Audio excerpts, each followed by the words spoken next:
The wraith came at midnight, as he had known it would, wearing Quirrell like a coat it had nearly worn through.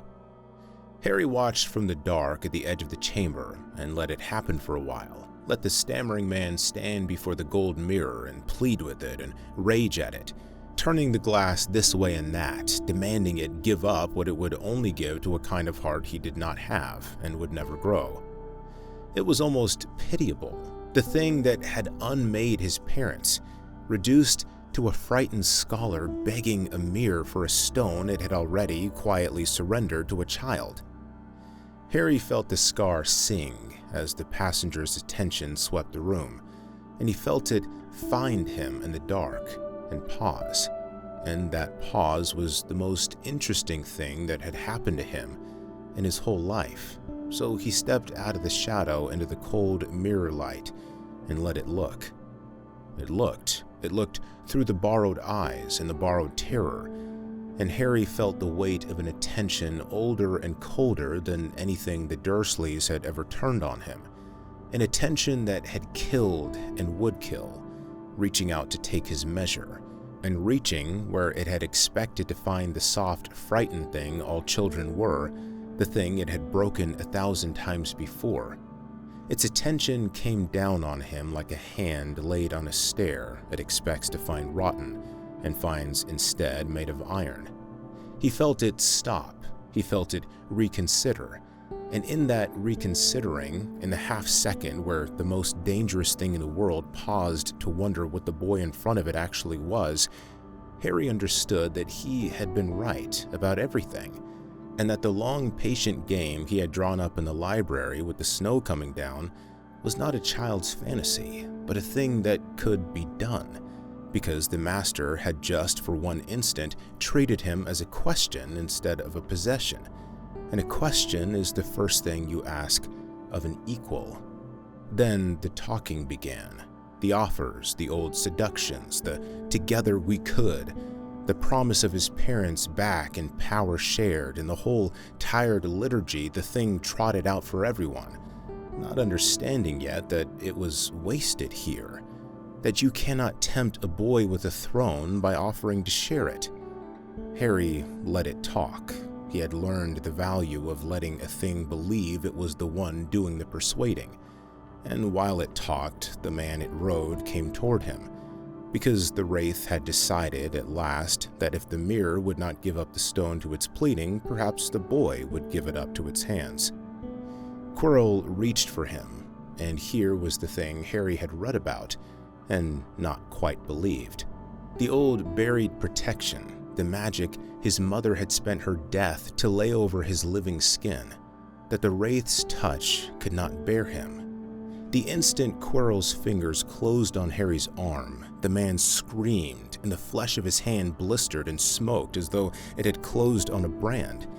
And Quirrell recoiled, clutching the ruined hand, his eyes wide with the pain that was not his own, in a horror that finally, entirely was. A normal boy would have run. The exit was clear. The man was down. The whole architecture of the night had just handed Harry the hero's escape, the lucky survival, the story that wrote itself. He could have been up the stairs and into the legend before the smoke cleared. The brave child who got away, and no one would ever have asked a single question, and the wraith would have fled its dying host into the dark to scrabble and wait, exactly as Harry had planned, weak and free, and reachable later. Harry did not run. He stood very still in the cold gold light, and he looked at the screaming man on the floor and at his own unmarked arm, and he did the arithmetic the cupboard had taught him.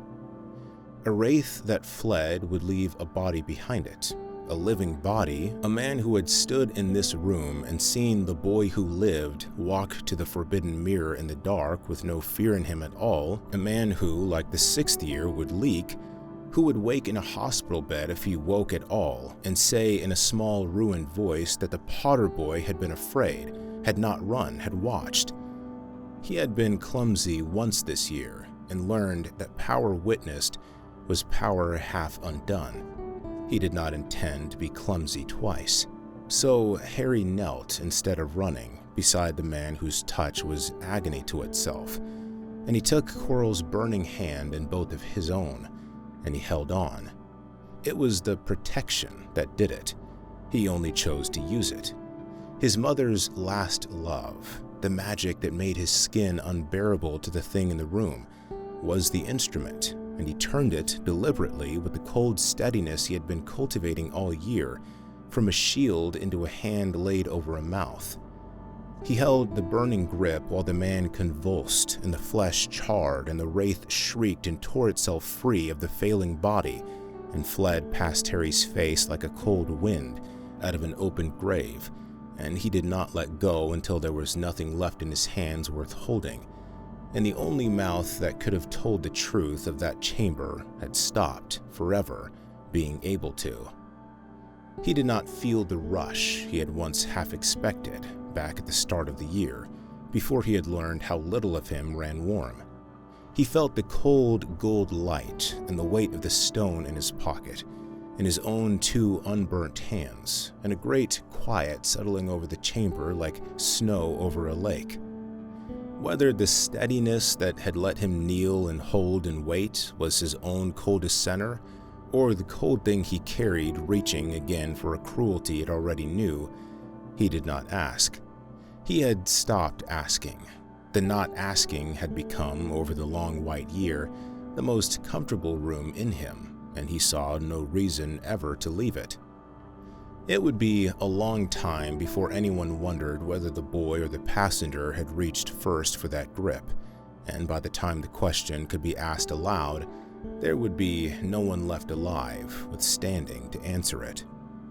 He arranged the chamber. He let go of the body and let his own face fall into the right shape, overwhelmed, frightened, a brave child at the ragged end of a terror too large for him. And he was most of the way up the stairs, the public coat back over the cold, before the running feet of the rescue reached him. He woke in the hospital wing 3 days later, by the school's reckoning, into a story that had written itself exactly as he'd left it lying out to be written. The boy who lived had gone down into the dark after a dark thing, and came back alive while the dark thing's servant had not. There were no marks on him a matron could read, and no marks on the dead man that pointed anywhere but at the wraith that had ridden him. Quirrell had been possessed, everyone could see that now. The poor man had been a vessel and a victim, and the brave child had survived him by a miracle and a mother's old protection. And the stone was safe, and all was, the whole relieved castle agreed, as it should be. They brought him sweets, they brought him cards. The house that had held its applause in September gave it to him now without reservation, and Slytherin, which respected results above all things and asked very few questions about how they were got, decided it had acquired something after all. The stone itself he let go.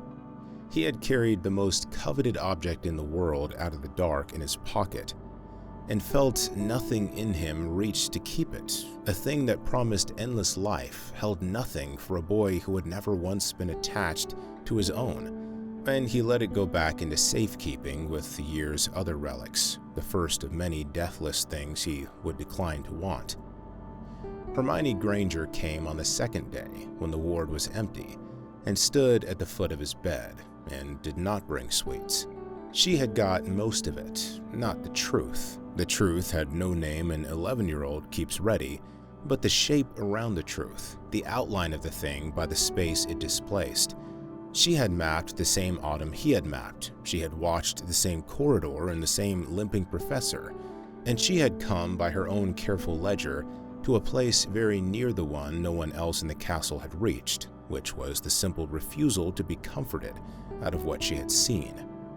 She looked at him lying pale and bandaged and beloved in his nest of cards, and she said in a low, even voice with no accusation in it and no warmth either, only the terrible patience of a mind that will not stop. "You weren't scared the whole time, were you?" It was not a question, and he did not insult her with an answer. He gave her instead the brave child's tired wan smile, the public coat, and watched it not work the way it had never once worked on her, watched her file the smile beside everything else she was keeping, and understood that he had been right in September and wrong only about the timing. She would work it out.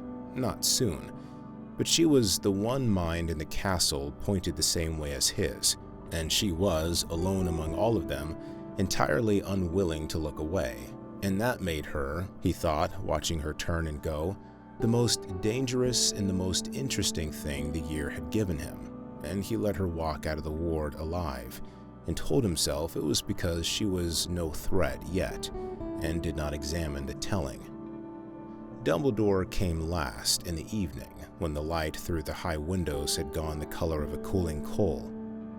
He sat by the bed for a while without speaking, the old man, and Harry watched him the way he watched everyone, and saw what he had first seen across the great hall in September, a man rereading a letter, certain he had written a different word. They spoke of small things. The headmaster's voice was kind, and his eyes were not unkind, and underneath the kindness Harry could feel the careful work the man was doing, the gentle, sidelong, sorrowful inspection of a boy he had hoped to find one thing and was beginning against every wish in him to suspect of being another. He asked Harry how he felt. He asked Harry what had happened in the dark. He listened to the brave child's frightened account, with his head tilted and his half-moon spectacles catching the dying light, and he did not, at the end of it, look reassured. Because the account was perfect, and that was the flaw in it. A real child, dragged through that dark, would have brought back a broken and contradictory thing, all terror and gaps. Harry brought back a story, clean, shaped, survivable, exactly the right amount of frightened. And Albus Dumbledore, who had spent a long life listening to the accounts that people gave of the dark, sat by the bed of the boy the whole world had agreed to call a hero, and felt the first cold finger of a dread he would not be able to name for years, and would not, even then, be believed about. The sense of having gone and looking for a wound, and found instead a workmanship. He laid his old hand for a moment over the boy's, the way you do, and Harry let him, and held still, and gave him nothing, no flinch, no warmth, no seam. And the old man took his hand back and rose and said his good nights, and went up alone to his tower, where a letter lay on the desk that he had read 100 times, and would now begin slowly in dread to read as though for the first time. Below him, the castle slept and thought itself safe. Below the castle, the lake lay black and patient against the long green windows of a common room where a boy did not sleep, but lay with his eyes open and the stone's small weight a memory in his palm, building in the dark of himself the next thing, and the thing after that, the cold engine turning over, finding its gear, and beginning, without a sound, to climb. For out past the edge of the world, in a forest where it would have to wait, a thing that was almost nothing nursed a new and unfamiliar feeling toward the boy who had held its host into the dark without flinching. It was not gratitude. It did not have the equipment for that any more than the boy did. It was closer to recognition. It had gone into that chamber expecting prey and met a question and fled. And now, in the dark, weak and patient and reachable, exactly as the boy had arranged without its ever knowing it had been arranged, it began to want to meet him again, which was all, in the end, that Harry had asked of the year.